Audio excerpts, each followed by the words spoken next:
You know, when you take people for granted, it's amazing what you can lose. Last year, New Jersey Democrats took the people for granted and they lost. New Jersey Republicans listened to the people, though, and we won. I'm New Jersey Republican Chairman Jay Weber, and our victory last year wasn't easy, but it wasn't complicated either. We listened to the people when they said they were tired of oppressive taxes and high government spending. We listened when the people said they wanted an end to corruption and waste in Trenton. We listened when the people said they wanted a new direction and a fresh start for our Garden State. We listened, and we made sure that the people of New Jersey knew that we agreed with them.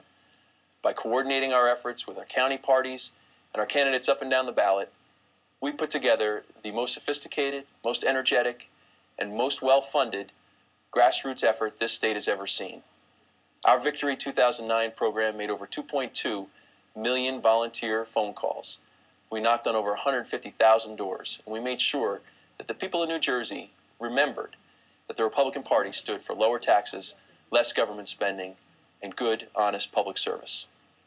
On behalf of the New Jersey Republican State Committee, I want to thank all the many volunteers and donors from across the country who contributed to our efforts. And I want to send a special thank you to our committed partners in Chairman Steele and the Republican National Committee for making it all possible. Now, Victory 2009 was a big success, and I know that we can keep doing this across the country. 2010 is going to be a great year.